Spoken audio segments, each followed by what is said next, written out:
sa mga nakikipagsabwatan upang kunin ang pondo ng bayan at nakawin ang kinabukasan ng ating mga mamamayan.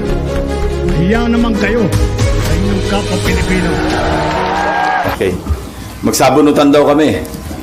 Yan ang reaction ni Senator Amy Marcos sa issue ng di umano ay pork barrel sa 2026 GAA, allocables and her baseless insults and untruthful criticisms against the Senate Blue Ribbon Committee, which I chair. Either Senator Amy thought na piluka yung buhok ko or she was insinuating na bakla ako. Kaya siya nagamon ng sabunutan. On both counts, I say nothing can be farthest from the truth.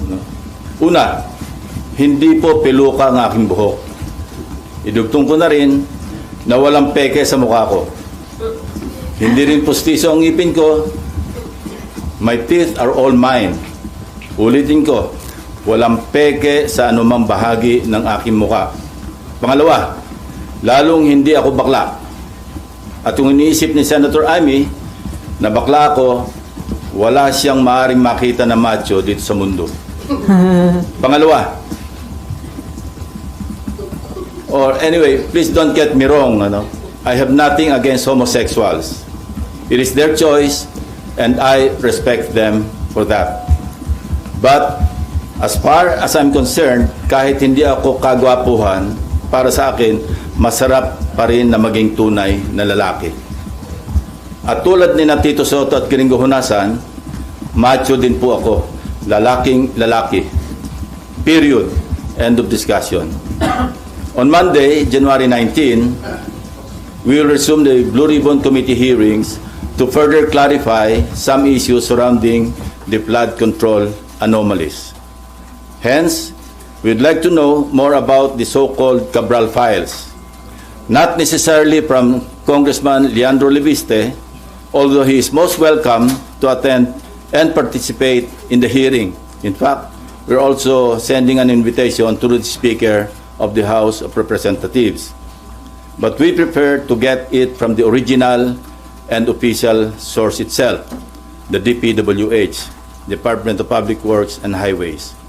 In this regard, we are issuing a subpoena duces tecum to Secretary Vince Dizon with the end in view of consolidating all the files, including but not limited to what the late Undersecretary Cabral left before she died, and which are confirmed to be in the possession of the department and which the Blue Ribbon Committee needs to further enhance our inquiry and investigation. Nag-usap na kami ni Secretary Vince tungkol dito last Monday at kung ano-ano mga files at dokumento ang kailangan namin.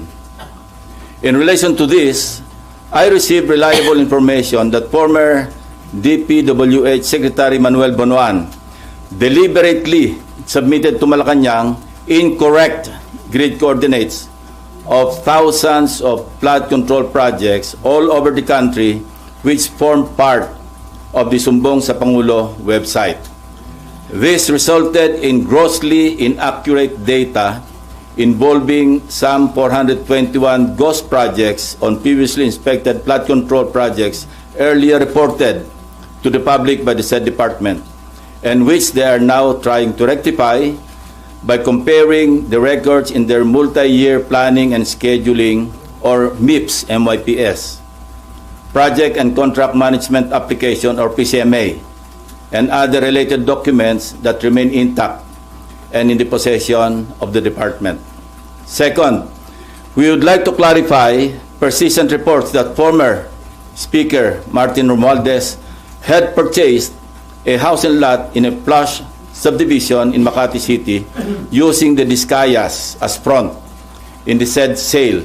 If verified to be true, this could possibly establish a direct connection between the former Speaker and the Discayas. In this regard, we may invite the former owner of the property to shed light. This is what I'm advising Senator Amy Marcos. Noise does not convict. Neither does it indict even who may be perceived as the most guilty in the FCP or flood control project saga. Only evidence does. Kaya kung meron siyang maiaambag na ebidensya para madiin ang kanyang pinsan, sumali siya sa pagdinig. Walang pipigil sa kanya at walang magbabawal sa sasabihin niya o gagawin niya. We would also seek further clarification from the so-called BGC boys and what prompted reports that they have recanted or planning to recant their testimonies before the committee or any other investigating body. I also intend to clarify with former Yusek Bernardo the circumstances behind a failed attempt by former Chief PNP and now MMDA General Manager Nicolas Torre to take him under the custody of the latter and find out for what purpose. We will also issue subpoena to personalities who snubbed our invitations during the last hearing under pain of contempt and arrest by the Senate Sergeant at Arms.